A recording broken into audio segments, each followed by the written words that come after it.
ओम नमः शिवाय। ओम बृहस्पति नमः। कुल देवी देवताभ्यो नमः। सर्वपितर देवी देवताभ्यो नमः। नमस्कार मित्रों, मैं अरुण पुनः उपस्थित हूँ आपके सामने अपने इस आध्यात्मिक चैनल सनातन शुभम में। और मेरा अगला एपिसोड है गंगा पर, जो मैं सीरीज़ बना रहा हूँ गया, गंगा और गरुण पर। तो आज मैं आपको गंगा अवतरण की कथा बताऊँगा और गंगा ने कैसे हमारे धर्म में मोक्ष का मार्ग मानी जाती है, कल्याण का मार्ग मानी जाती है, क्यों पवित्र मानी जाती है, इसके बारे में आपको बताऊंगा। तो देखिए, प्राचीन काल में जो है अयोध्या नगर में राजा सगर राज करते थे, जिनकी दो पत्नियां थी। एक का बड़ी का नाम था केशनी, जो कि राजा विदर्भ की पुत्री थी, और दूसरी का नाम था सुमति, जो राजा अरिष्टनेमि की पुत्री थी। तो उसमें हुआ क्या कि दोनों ही पत्नियों से उनकी संतान उत्पन्न हुई, तो संतान विहीन थे। तो संतान प्राप्ति के लिए वो अपनी दोनों पत्नियों के साथ हिमालय क्षेत्र में भृगु प्रश्रवण एरिया में क्षेत्र में चले गए, जहाँ पे उन्होंने भृगु महाराज की तपस्या की।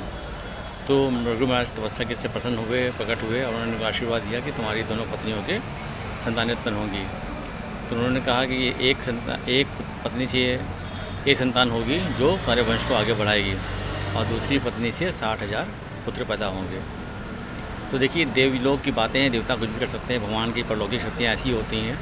तो इसको हमें समान रूप से नहीं देखना है। भाई 60,000 पुत्र पैदा होने का मतलब है, यदि हम समान रूप से देखें तो लगभग 1 साल मान के चलें, तो 60,000 वर्ष चाहिए इस कार्य के लिए ना। लेकिन परलौकिक देवी गुण हैं, तो देवता कुछ भी कर सकते हैं, तत्काल में कुछ भी दे सकते हैं। तो ये देवयोग से घटनाक्रम हुआ कि एक पत्नी के 60,000 पुत्र पैदा हुआ और एक के एक हुआ। इसके पीछे ही इसी को लीला बोलते हैं। ये माया लीला भगवान की यही होती है, खेल कैसे खेलते हैं भगवान। तो हुआ ये कि तो दोनों पत्नी ने पूछा, प्रभु ये बताइए कि किसके एक पुत्र पैदा होगा, किसके 60,000 पुत्र पैदा होंगे। तो प्रभु भृगु ने कहा कि ये दोनों आपस में आप सहमति कर लें कि कौन किसको एक पुत्र जो वंश वृद्धि करने वाला है उसको जन्म देना चाहती है, और कौन 60,000 पुत्रों को जन्म देना चाहती है। आप दोनों की आपसी सहमति पर ये बात निर्भर करेगी। तो उनकी जो पटरानी थी, पहली पत्नी थी केशनी, उसने निर्णय लिया कि मैं वंश बढ़ाने वाले बेटे को जन्म दूंगी, और सुमति ने निर्णय लिया कि ठीक है, 60,000 पुत्रों को मैं जन्म दूंगी। तो दोनों ऐसा निर्णय करके सगर ऋषि जो थे, सगर राजा जो थे, भृगु ऋषि को प्रणाम करके सपत्नीक वापस अपने स्थान पे अपने राज्य में अयोध्या में वापस ले आए। तो कालांतर में समय आने पर दोनों ही रानियों से संतान की उत्पत्ति हुई। तो केशनी से एक पुत्र पैदा हुआ, जिसका नाम उन्होंने रखा असमंजस, और दूसरी पत्नी से तुम्बा उत्पन्न हुआ। और तुम्बे को जब उन्होंने तोड़ के देखा, आश्चर्य में पड़ गए कि क्या चीज़ है, संतानें कहीं थी। तुम्बा कैसे उत्पन्न हुआ? तुम्बे को जैसे एक खड़ा सा समझिए, इस तरीके से बर्तन पात्र पैदा हुआ। तो इसको तोड़ा गया, उसमें से छोटे छोटे नन्हे बालक 60,000 पैदा हुए। तो 60,000 बालक के पैदा होने पर क्या हुआ कि उनको घृत से भरे हुए पात्र में रख करके बड़ा किया गया। तो समय के साथ साथ जब वो बड़े हुए, युवा हो गए, उनकी शिक्षा सब हो गई, तो हुआ क्या, कालांतर में समय के बाद जब राजा बड़े हुए हैं, जो इनका पहला बेटा था असमंजस, वो क्या हुआ, थोड़ा दुराचारी हो गया और गलतकार करने लगा। वो क्या करता था, वहाँ के बालकों को भी नदी में फेंक देता था। सरजू नदी में से उनको बहुत पीड़ा होती थी, बच्चे मर भी जाते थे। तो ये शिकायत राजा के पास पहुँची। राजा के पास शिकायत बनने पर ये वो राजा ने वह बात समझाया, उसको नहीं माने। तो उन्होंने ये निर्णय लिया कि चलो मैं ऐसा करता हूँ, अपने बेटे का विवाह करवा देता हूँ कि अवस्था ये प्रेम वगैरह में पड़ के अपने जो सही रास्ते पर आ जाए। लेकिन विवाह कराने के बावजूद भी वो सही रास्ते पर नहीं आया, वो ऐसे के वैसे ही रहा। तो लिहाजा ये हुआ कि जो राजा सगर थे, उन्होंने अपने बेटे असमंजस को राज्य से निष्कासित कर दिया। जब उसको राज्य से निष्कासित कर दिया तो उसकी पत्नी ने एक बेटे को जन्म दिया, जिसका नाम रखा गया अंशुमान। अंशुमान जो है बहुत बुद्धिमान, पराक्रमी और सद्मार्ग पर चलने वाला बालक था। तो ऐसे जब बड़े हुए, तो जब सबकी शक्तियों को देखा, तो राजा सगर के मन में आया कि मुझे अश्वमेध यज्ञ करना चाहिए राज्यों पे मैत्री करने के लिए, विजय प्राप्त करने के लिए। ऐसा निर्णय करके उन्होंने क्या किया कि हिमालय और विंध्य पर्वत के बीच में हरिता नामक स्थान पर उन्होंने अब एक हवन यज्ञ का पूरा व्यवस्था करी, बड़े से विशाल यज्ञ का आयोजन किया, और तमाम साधु ऋषि मुनि के साथ वो यज्ञ करने लगे। और जो अश्वमेध यज्ञ होता है, देखिए विजय का प्रतीक है, जो बाद में आपको कहानी मिलेगी। तो प्रभु श्री राम ने भी किया, और भी कई राजाओं ने भी किया। ये गाना विशेष रूप से प्रभु राम जी के लिए भी आती है। तो अश्वमेध यज्ञ करने में क्या क्या अश्व छोड़ा जाता है, यदि वो जिस राज्य से होकर गुजरता है उस राज्य से होकर गुजरने वाला यदि राजा वहाँ का राजा उसको पकड़ता नहीं है, कोई लड़ाई झगड़ा नहीं करता है और उसको गुजरने देता है, इसका मतलब मैत्री और उसकी मैत्री को स्वीकार कर लिया गया है, उनकी अधीनता को स्वीकार कर लिया गया है, उनको कोई आपत्ति नहीं है उनका मित्र बनने में। और यदि कोई रोक लेता है तो लड़ाई वगैरह हो जाती है। जैसे भविष्य में आपने देखा होगा, लव कुश के बारे में सुना होगा, वो कथे जा भाई तो मैं बताऊँगा आपको। तो हुआ ये कि उनका यज्ञ सुचारू रूप से चल रहा था और कहीं भी कोई विघ्न बाधा नहीं पड़ी। तो ऐसा इंद्र ने सोचा कि यदि इनका यज्ञ पूरा हो गया, ऐसा ना हो कल को ये मेरे गद्दी सिंहासन को मांग लें। तो उन्होंने विघ्न पैदा करने के लिए चालाकी से जो है अपना असुर का रूप रखा और ले जा करके उस घोड़े को पकड़ लिया और कपिल मुनि के आश्रम में पताल में, एक कथा कहती है कि उनको कपिल मुनि का जो है पताल लोग तपस्या कर रहे थे, उनके आश्रम में जाके इंद्र ने बांध दिया। देखिए यहीं से कथा का पॉइंट भी आता है, यदि वो पतालपुरी में तपस्या कर रहे थे, ध्यान मग्न थे, तो गंगा अंततः वहाँ पर भी जाएगी, जो भविष्य में भी समझ में आपको आ जाएगा।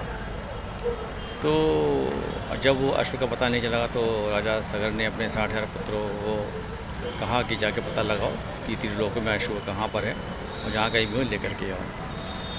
तो क्योंकि शक्तिशाली थे, 60,000 पुत्र में थे, 60,000 पुत्रों ने पृथ्वी बहुत पार पाया, तीनों लोग उन्होंने छाड़ लिए। छानबीन करने के बाद कहीं पे भी नहीं मिला। तो लिहाजा ये हुआ, उन्होंने इस दौरान उन्होंने काफ़ी उत्पात पृथ्वी मचाया, पता करने के चक्कर में कईयों का वध कर दिया। तो इतना उत्पात मच गया कि देवताओं को भी असहनीय हो गया और देवता लोग जो हैं ब्रह्मा जी के पास गए, प्रभु देखिए पृथ्वी को जो है राजा सगर के पुत्रों ने इतना उत्पात मचा रखा है, तो कुछ कीजिए इसके लिए। तो उनका समय आन दो, ये लोग अभी अहंकारी और मद में होकर के ऐसे गलत कार्य को कर रहे हैं। जो आदेश उनको उनके पिताजी ने उनको वही काम मात्र करना चाहिए था, इतने ज़्यादा लोगों को पीड़ित नहीं करना चाहिए था।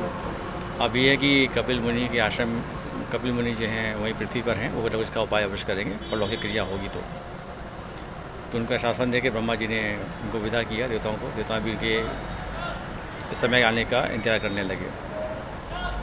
तो हुआ क्या कि जब 60,000 पुत्रों ने पतालपुरी में अपने जो ज़मीन खो दी है, पतालपुरी को, पतालपुरी देखिए नीचे की तरफ है, नीचे 7 पुरियाँ हैं, वो बताऊँगा बाद में आपको।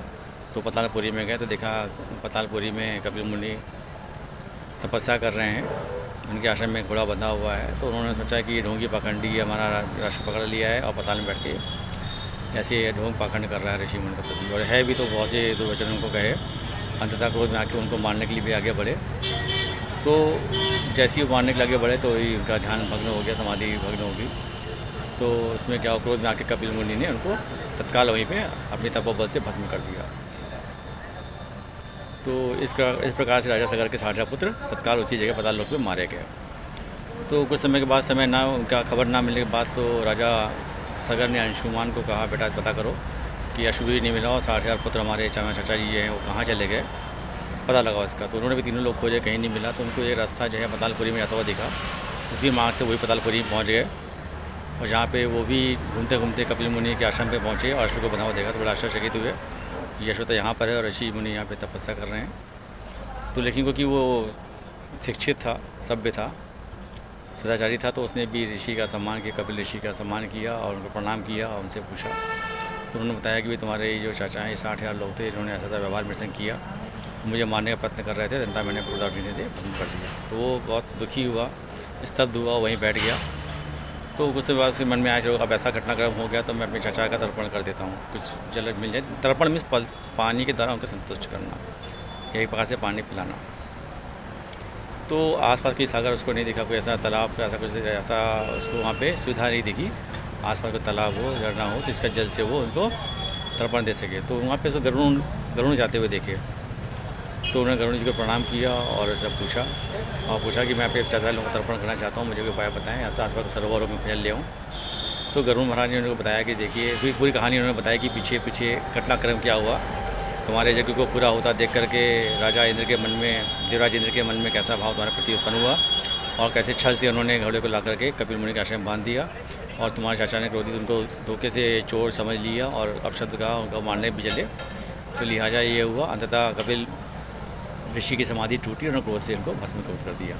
क्योंकि परलौकिक अलौकिक शक्तियों संपन्न थे कपिल ऋषि, इसलिए समान जैसे इनका तर्पण नहीं हो पाएगा। इसलिए अब तुम्हें गंगा को अवतरित करना पड़ेगा अपने चाचा के तर्पण के लिए।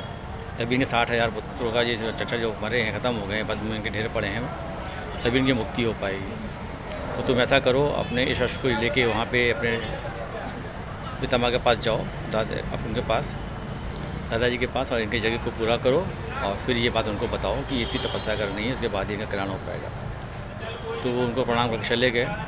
जब राजा सगर को ये बात पता चली तो सब बातें वृतांत में बताया गया क्या क्या घटनाक्रम घटा और देवराज जी ने कैसे छल किया, अब क्या किया जाए। तो उस वक्त तो राजा सगर का भी निराश हो जाए, सी बात है, किसी के संतान के संघर्ष ऐसा हो जाएगा तो क्या होगा। तो अंततः उन्होंने भी यज्ञ को सहजता से पूरा किया और अपना राजपाट त्याग करके गंगा के अवतरण के लिए हिमालय क्षेत्र में चले गए। बहुत समय तक तपस्या करी लेकिन वो तो गंगा को प्रसन्न ना कर पाए और उनका समय आने पर देहांत हो गया। ऐसा ही करने पर अंशुमान ने भी निर्णय लिया। अंशुमान से उत्पन्न हुए दिलीप। तो राजा दिलीप जब बड़े हो गए, वो भी पुण्य प्रतापी ज्ञानी पुरुष थे, सत्पुरुष थे। तो जब वो आगे चले गए, जब दिलीप बड़े हो गए तो उन्होंने राजा दिलीप को अपना पूरा राज्य अंशुमान ने सौंप दिया और वो भी कहने लगे मैं गंगा अपने पूर्वजों के पितरों के कल्याण के लिए बताए मैं गंगा के अवतरण के लिए तपस्या करने जा रहा हूँ। वो भी हिमालय क्षेत्र में चले गए जहाँ उन्होंने बहुत समय तक दीर्घकालीन तक तपस्या करी लेकिन सफल नहीं हो पाए। वो भी अंततः समय आने पर अपना देह त्याग करके परलोक को चले गए। तो इसी प्रकार से दिलीप से उत्पन्न हुए राजा भृगु, क्षमा कीजिएगा, राजा भगीरथ। तो भगीरथ को जब भगीरथ बड़े हो गए तो दिलीप ने भी निर्णय किया कि मैं भी अपने पुत्रों के कल्याण के लिए चाहूँगा, आप मुझे ऐसी आज्ञा, ऐसा निर्णय मन बनाया। अब क्या हुआ कि तो राजो जो दिलीप थे वो भी चले गए। तो वो भी आप गंगा को पसंद नहीं कर सके, कब तक नहीं ला पाए। अंततः समय आने पर उनका भी देह त्याग हो गया। अंत में हुआ क्या कि भगीरथ को भी ऐसी प्रेरणा मिली क्योंकि संतान भी नहीं थी, वो अकेले थे। तो संतान प्राप्ति की इच्छा से भी प्लस ये मुख्य रूप से अपने पितरों के कल्याण के लिए, गंगा अवतरण के लिए, तपस्या के लिए वो भी चलने लगे। तो उन्होंने अपना राजपाट जो है अपने मंत्रियों के हाथ में दे दिया और ये सोच करके अब मैं अपने पितरों के कल्याण के लिए, गंगा अवतरण के लिए मैं भी तपस्या करूँगा, जो मैं कर सकता हूँ करूँगा और प्रसन्न होंगे तो कल्याण होगा, मेरा भी कल्याण हो, मेरे पितरों का कल्याण हो और मेरे साथ साथ अन्य मनुष्य जाति का भी कल्याण हो। तो लिहाजा वो मंत्री के हाथ में राजपाट छोड़ करके हिमालय क्षेत्र में चले गए। तो उनकी कठोर तपस्या से ब्रह्मा जी प्रसन्न हुए। ब्रह्मा जी अवतरित जब हुए तो उन्होंने बताया कि दो बातें उन्होंने रखी। उन्होंने कहा मैं तुम्हारी तपस्या से प्रसन्न हूँ, बताओ क्या मांगते हो। वो जानते हैं, भगवान सब जानते हैं लेकिन खेल खेलते हैं, उनके माध्यम से काम होना था। तो ब्रह्मा जी से पहला वरदान तो ये मांगा, प्रभु मेरी संतान नहीं, मैं संतान का वर दें और गंगा अवतरण के लिए जो मेरे चाचा के ऐसा गलतियों की वजह से उनका भस्मीभूत कर दिया कि उनके कल्याण के लिए गंगा अवतरण की आवश्यकता है, तो आप माँ गंगा को पृथ्वी पर भेजें। देखिए कथा ये कहती है गंगा जो है श्री हरि विष्णु के चरणों से निकली और शिव जी के शीश में समाई। तो उन्होंने तथास्तु कहा, लेकिन ऐसा कहा कि देखो गंगा सीधा पृथ्वी पर अवतरित नहीं सकती क्योंकि इसका भाव इतना तीव्र है कि वो पृथ्वी को मतलब भेजते हुए पातालपुरी में और अन्य लोगों में चली जाएगी, लेकिन पृथ्वी संभाल नहीं पाएगी, उसके वेग को, इतने तीव्र वेग को संभाल नहीं सकती। तो क्या किया जाए। तो उन्होंने कहा कि देखो तुम्हें शिव जी को पसंद करना, शिव जी के अतिरिक्त किसी में इतना बल नहीं है कि कोई भी इतने तीव्र प्रभाव को संभाल सके। तो अब तुम्हें क्या करना है कि शिव जी को प्रसन्न करना है, उनको इस बात के लिए मनाना है कि गंगा तभी पृथ्वी पर अवतरित होगी श्री हरि जी की विष्णु चरणों से निकल के कि जब शिव जी इसको संभालने के लिए राजी हो जाएंगे। अन्यथा नहीं, अन्यथा होगी तो अवतरित हो भी जाएंगी तो वो भी पृथ्वी टिकेंगे नहीं, वो नीचे अन्य लोगों को चली जाएंगे। तो भगीरथ को दोनों वरदान पूरे हो गए। तो उन्होंने कहा ठीक है प्रभु, मैं भगवान शिव को पसंद करता हूँ, उनके लिए तपस्या करूँगा। तो पुनः उन्होंने तपस्या प्रारंभ करी। तो जब उन्होंने शिव जी को प्रसन्न किया, प्रभु भोलेनाथ तो वैसे ही दया के सागर हैं, तो सहसा से प्रसन्न हो जाते हैं। तो जब प्रकट हुए तो उन्होंने मांगा कि प्रभु अपना सारा वृत्तांत उनको बताया कि मेरे पूर्वजों का कैसे क्या क्या कांड उनके साथ में हुआ और कैसी किस चीज़ की आवश्यकता मुझे है, गंगा जी की आवश्यकता कैसे है पृथ्वी पर मेरे को अपने पितरों के कल्याण के लिए। तो भोलेनाथ मान गए कि ठीक है, मैं तुम्हारी तपस्या प्रसन्न हूँ और मैं गंगा को अपने शीश पे धारण करूँगा। तो पुनः उन्होंने गंगा जी को आह्वान किया तो माँ गंगा अवतरित हुई। क्योंकि कथा ये कहती है कि गंगा जो है श्री विष्णु के चरणों से निकली है। तो जब गंगा जी को कहा गया तो पृथ्वी वाले को कुछ जाहिर बात है, स्वर्ग लोग को छोड़ना चाहेगा, लेकिन वो इसलिए थोड़ा क्रोधित भी हुई, थोड़ा अहंकार में आएंगे कि भोलेनाथ जी कैसे संभालेंगे मेरे को। तो अहंकार वर्ष क्रोधित होकर के वो उतरी पृथ्वी की तरफ भोलेनाथ की जटाओं के जाने के लिए। लेकिन माँ गंगा के अवतरण को देख करके भोलेनाथ जान गए कि थोड़ा अहंकार भी आ गया कि मेरा तीव्र वेग कौन संभाल सकता है और ये क्या संभाल पाएंगे, मैं इनको भी लेके नीचे चली जाऊँगी। तो अंततः हुआ यह कि भोलेनाथ तो सब कुछ जानने वाले हैं, अंतर्यामी हैं, परम पिता परमेश्वर है, तो उसके अहंकार को जान गए। तो उन्होंने क्या किया, जब गंगा अवतरित हुई तो उन पर शीश पर तो उन्होंने पूरे अपनी जटाओं में ही उनको लपेट लिया। अंततः वो उसी में सिमट के रह गई और बहुत प्रयत्न के बाद भी बाहर नहीं निकल पाई अपनी तमाम कोशिशों के बावजूद। तो जो भगीरथ थे वो देख रहे थे, तो उनको फिर चिंता होने लगी कि ये ऐसा कुछ हो गया दोनों के बीच में और गंगा पुनः अवतरित नहीं हो पाई तो मेरा फिर जो तप है वो व्यर्थ रह जाएगा और जिस कल्याण के लिए हमको आवश्यकता है अपने पितरों के लिए वो हमें प्राप्त नहीं हो पाएगा। उन्होंने फिर पुनः शिव से प्रार्थना की, प्रभु ऐसा ना करें, मुझ पर कृपा करें, और यदि ऐसा कुछ हो गया तो गंगा जी पृथ्वी पर अवतरित नहीं हुई तो कैसे कल्याण होगा। तो भोलेनाथ फिर सहायता से मांगे, तो उन्होंने वही हिमालय क्षेत्र में बिंदुसर क्षेत्र में उनको गंगा को छोड़ा। तो आगे कथा ये कहती है गंगा 7 धाराओं में निकली, 3 धाराएं पूर्व की तरफ और 3 धाराएं पश्चिम की तरफ। पूर्व की तरफ 3 धारा गई, उनका नाम था द्वादिनी, पावनी और ललिनी। ये पूर्व की तरफ गई, और जो पश्चिम की तरफ गई उसका नाम था सुचक्षु, सुचक्षु और सीता और सिंधु। एक धारा जो है भगीरथ के पीछे पीछे होली। तो जो धारा पीछे पीछे भगीरथ के हुई तो वो समस्त स्थानों से होकर जाने लगी। तो भगीरथ जी थे वो एक ऐसे स्थान से निकले जहाँ पे जानवी ऋषि अपनी पूजा पाठ हवन यज्ञ कर रहे थे, उसी स्थान से निकली। तो वो क्या, गंगा उस तीर प्रभाव से अपने सामान को भी, उस यज्ञ को भी भगा के ले जाने लगी। तो जिससे जानवी ऋषि बड़े क्रोधित हुए। उन्होंने क्या किया, इस गंगा को पूरा पी लिया। तो फिर वो पुनः मामला फंस गया जगह। उन्होंने कहा कि अरे ये तो बड़ा गड़बड़ हो गया प्रभु, और मेरे पितरों का, मेरे चाचाओं का कल्याण कैसे होगा। फिर उन्होंने प्रार्थना करी और सारा वृत्तांत उनको बताया कि प्रभु कैसे कैसे मैंने तपस्या करी और क्या क्या घटनाक्रम पीछे घटा है, मेरे पूर्वज, मेरे पितर कैसे नरक में फंसे हुए हैं, उनके कल्याण के लिए ऐसा आदेश हुआ है कि इनके द्वारा ही मेरे पुत्रों का, मेरे पूर्वजों का कल्याण हो पाएगा और अन्य मनुष्य जाति का भी कल्याण होगा। तो मेरा निवेदन है कि आप उनकी गलती को क्षमा करें और उन्हें पुनः आप मुक्त करें। तो जानवी ऋषि ने जो है अपने कानों के माध्यम से द्वार से उनको निष्कासित किया, वो पुनः आगे बढ़ी। तो इसलिए गंगा का नाम जानवी भी हो गया। लेकिन जो पैदा कर देता है उसका नाम भी पड़ जाता है। जो फिजिकल रिलेशन हमारे बीच में होते हैं उसको माता नहीं मानते, इसके थ्रू भी पैदा हो जाए वो पिता का रूप ले लेता है या माता का रूप ले लेता है। तो जानवी इसलिए नाम पड़ गया गंगा, क्योंकि इनके कानों से निष्कासित हुई। अब आगे हुआ तो फिर गंगा पुनः भगीरथ पीछे पीछे समझिए, देखिए, क्योंकि घटनाक्रम पतालपुरी में घटित हुआ था। जाहिर सी बात है गंगा पताल में गई, जहाँ पे राजा सगर के 60,000 पुत्रों के भस्म के स्थान पड़े हुए थे, जहाँ पे वो पिंड पूरा वैसे पड़ा हुआ था। तो उन स्थानों को देखिए गंगा यानी कि पताल में गई, और आज भी पताल में भी जाती हैं। पृथ्वी पे तो गमन करती ही हैं और पताल में भी जाती हैं, क्योंकि ये कथा मेरे पिताजी ने भी कभी मुझे बताई थी, लेकिन मुझे संपूर्ण तो उनके वृत्तांत याद नहीं है। ये बात मुझे पूरा याद है, ये कथा मुझे मेरे पिताजी ने हल्के से बताई थी कि गंगा पतालपुरी में अभी भी जाती है और किसी तपस्या उनकी ही पूरी हुई थी, गंगा को पताल में ही जाना था। अब क्योंकि पूरी नहीं याद है, मैं पूरा नहीं बोलूँगा, इतना कन्फर्म हो, इतना मुझे पक्का हो गया कि ये कथा यहीं की छिड़ी हुई थी। तो गंगा पतालपुरी में भी जाती है और पूरा अपने गंतव्य स्थान से हो करके जब वो उनके पास गई, 60,000 जो पुत्र थे इनके बस पड़े थे, उन पर होकर गई तो उनका कल्याण हो गया। इस प्रकार से क्या हुआ कि भगीरथ की तपस्या से मात्र उनके कुल का ही नहीं और आगे तक के लिए जन्मों जन्मांतर तक सदा के पृथ्वी पर जितने मनुष्य हैं जो भी आस्था रखेंगे, गंगा जल का पान करेंगे, उसमें स्नान करेंगे, वो समस्त बाधाओं से, समस्त पाप कर्मों से मुक्त हो जाएंगे, उनका कल्याण होगा, उनका मोक्ष होगा। तो इस चीज़ का बड़ा महत्व है, समझें। इसीलिए आज समस्त हिंदू, कम से कम हिंदू व्यक्ति लोग अपने घरों में गंगा जल को रखते हैं और इसी बात करके आपका महत्व समझें। और शिव जी के जटा पे समाई हुई हैं। भविष्य में आपको भी आगे मालूम पड़ेगा गंगा जी के भ्रातृ पुत्र कैसे हुए, उनका शांतनु से विवाह कैसे हुआ, क्यों हुआ, उन्होंने वसुओं को कैसे मुक्ति दी। और ऐसा भी माना जाता है कि गंगा जो है माँ गौरी की बड़ी बहन है। तो भोलेनाथ ने जब गंगा को शीश पे धारण किया था तो हंसी में ऐसी वाक्य उठा के ऐसा भाई दुनिया, मैं लोगों के कहने पे, देवताओं के आग्रह पे गंगा को शीश पे धारण कर रहा हूँ तो कोई ये ना कहे कि बगल में घरवाली और शीश पे साली।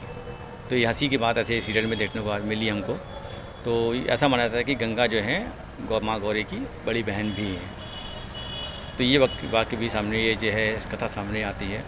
तो गंगा जी के महत्व को समझें। जैसे पाताल लोक में जाकर के 60,000 पुत्र, उनके जो सगर के पुत्र जिनका कल्याण हुआ, अन्य मनुष्य जाति का भी हुआ, हम सबका भी हो। गंगा के महत्व को समझें, गंगा स्नान अवश्य करें। कुंभ में भी मौका मिलता है अमृतपान का, उसका ये मौका करें। गंगा जो है गंगोत्री से निकलती है और हरिद्वार में आके कम तो 216 या 296 के आसपास किलोमीटर की दूरी तय करने के बाद पृथ्वी पर गिरती है। चरदार क्षेत्र जो है बहुत ही महत्वपूर्ण है, अंततः सागर में विलीन होती है। तो बोलिए जय गंगा माता की जय। कुल देवताभ्यो नमः, पितृ देवताभ्यो नमः। ओम नमः शिवाय। हमारा भी कल्याण हो, हमारे पितरों का भी कल्याण हो, सबका कल्याण हो। ओम नमः शिवाय।